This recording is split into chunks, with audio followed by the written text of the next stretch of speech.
오늘 아침을 여는 말씀은 시편 53편 2절과 3절의 말씀입니다. 하나님이 하늘에서 인생을 굽어 살피사 지각이 있는 자와 하나님을 찾는 자가 있는가 보려 하신즉 각기 물러가 함께 더러운 자가 되고 선을 행하는 자가 없으니 한 사람도 없도다.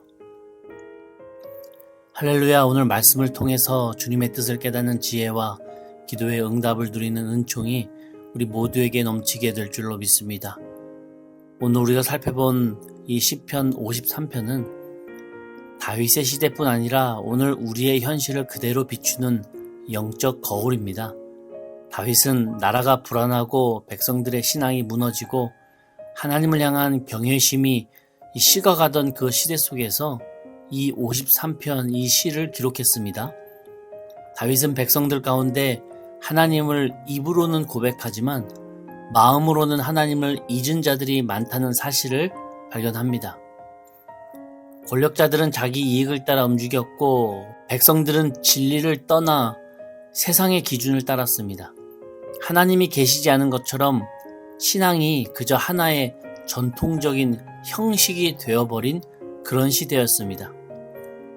오늘 시의 소제목으로 붙여져 있는 마할랏이라고 하는 단어의 뜻은 병을 의미합니다. 질병을 뜻하죠. 다윗은 지금 그 시대를 하나님을 잃어버린 병든 세상으로 바라보고 있는 것입니다.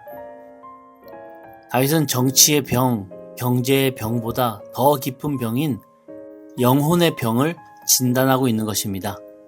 하나님을 부정하는 말, 하나님을 배제한 판단, 하나님을 잊은 삶이야말로 인간을 병들게 하는 근본 원인이라고 하는 사실을 밝히고 있는 것이죠.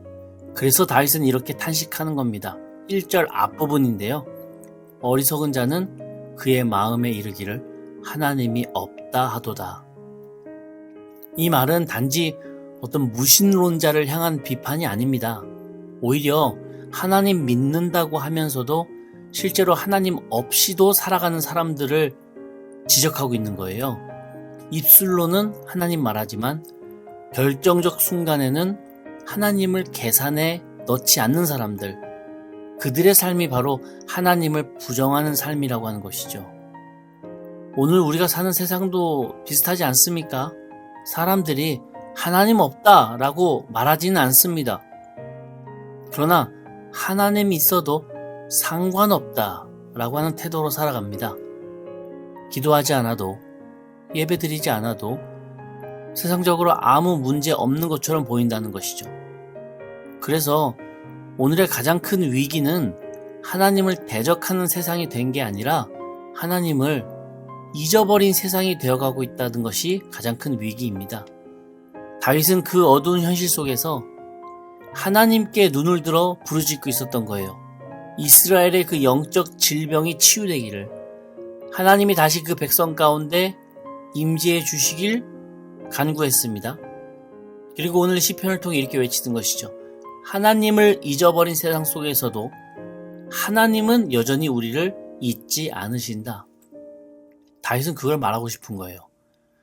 다윗이 이 현실 속에서 깨달은 것을 우리가 함께 나누면서 우리 신앙을 한번 돌아보길 원하는데요. 무엇보다도 다윗은 첫 번째로는 하나님을 잊는 그 마음이야말로 가장 큰 아픔이다 라고 말하고 있습니다. 1절에서 다윗은 이렇게 말하죠. 어리석은 자는 그의 마음에 이르기를 하나님이 없다 하도다. 그들은 부패하며 가증한 악을 행하여 선을 행하는 자가 없도다. 여기서 어리석은 자라고는 말은 단순히 지식이 부족한 사람을 뜻하지 않습니다. 히브리어로는 어리석다는 게 나발이라고 하는 뜻입니다. 바보라는 뜻이 나발이에요. 근데 이게 정말로 지식이 부족한 게 아니라 도덕적인 감각이 마비되고 양심이 무너진 사람을 뜻한다는 것이죠. 이렇게 나발, 이런 사람은 하나님을 머리로는 잘 알고 있지만 마음으로는 외면한 사람들입니다. 다윗은 그를 어리석다라고 부르죠. 왜냐하면 하나님을 잊는 순간 인간은 반드시 자기 자신을 잃어버리기 때문입니다. 사랑하는 성도 여러분, 오늘 우리의 신앙이 가장 위험해질 때는 하나님을 대놓고 거부할 때가 아니라 조용히 잊을 때입니다. 하나님을 일부러 부인하지 않아도 기도의 자리를 잃고 말씀의 자리에서 멀어질 때, 또 찬양의 자리에서 내가 점점 사라질 때 우리의 마음은 서서히 하나님 없는 마음으로 변해진다는 것이죠. 신앙생활의 위기는요, 죄 앞에서 두려운 마음이 사라질 때입니다. 예배를 드리면서도 마음은 딴 데가 있고, 결정을 내리면서도 주님이셨더라면 어떻게 하셨을까를 묻지 않으면서 죄 앞에서 오히려 담담히 두려운 마음이 사라질 때, 그것이 하나님 없는 삶이라는 것을 반증하는 것입니다. 그러므로 오늘 이 시간 우리는 마음속 깊은 곳에서 한번 질문해 봐야 합니다. 나는 지금 하나님을 의식하며 살아가고 있는가? 내가 내 삶의 계획을 세울 때에, 내 감정을 다스릴 때에, 인간관계를 맺을 때에 그 중심에 하나님이라고 하는 존재를 생각은 하고 있는가?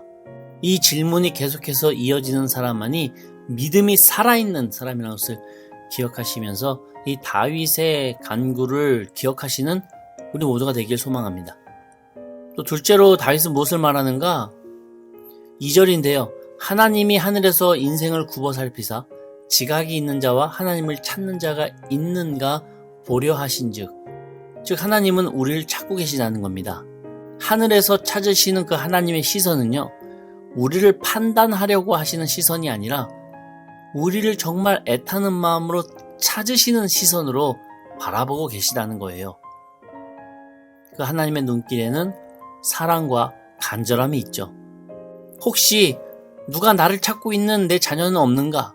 혹시 아직도 나를 사랑하는 내 자녀가 남아 있는가?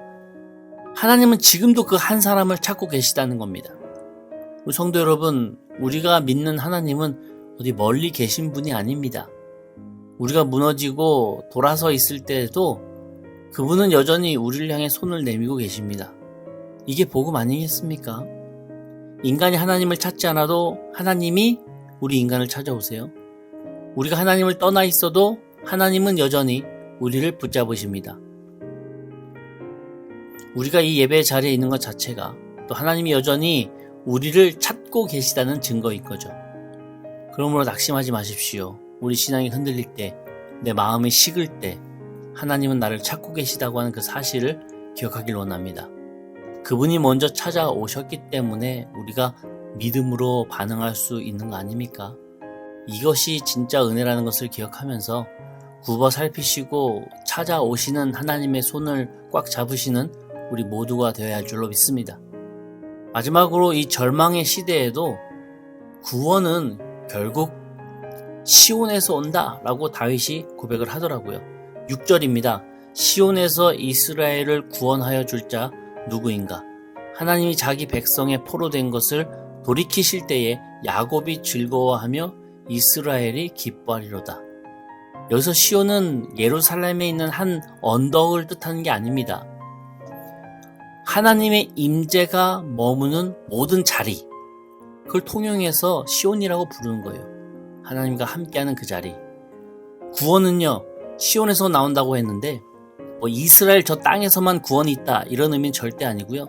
구원은 언제나 하나님이 계신 그 자리, 예배가 회복되는 그 자리, 그 시온의 자리에서부터 시작된다고 다윗은 말하고 있는 것입니다. 여러분, 이 시대의 시온은 어디입니까? 바로 하나님을 마음에 모신 개인과 공동체의 자리입니다. 하나님은 오늘도 예배하는 한 사람의 그 마음, 무릎 꿇는 그 한 가정의 그곳에, 그리고 말씀 앞에서 순종하는 한 교회 공동체를 통해서 구원의 역사를 이루고 계십니다. 그렇기 때문에 세상이 아무리 어둡고 혼란스러워도 낙심하지 않길 바랍니다. 하나님과 동행하는 그 시온이 무너지지 않는 한 구원의 불씨는 꺼지지 않습니다. 오늘 우리의 교회가, 또 우리의 가정이, 또 개인의 그 마음이 하나님이 임재하시는 시온의 자리로 세워지길 바랍니다. 거기서 하나님은 다시 일하시고 그곳에서부터 새 생명의 역사를 일으키시더라고요. 그러므로 오늘 우리는 다윗처럼 고백하기를 원합니다. 하나님의 구원이 시온에서 나오기를 원하노라. 이 고백이 단순한 노래가 아니라 우리 신앙이 되고 우리의 결단 되기를 원합니다. 내 자신이 하나님께서 임재하시는 그 시온인데 우리가 어떻게 막 살 수 있겠습니까? 우리가 어떻게 하나님 보시기에 부끄러운 행동을 하면서 살아갈 수 있겠습니까?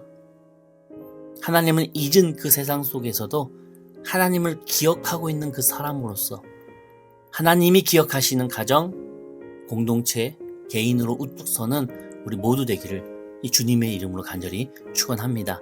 아멘. 기도하겠습니다.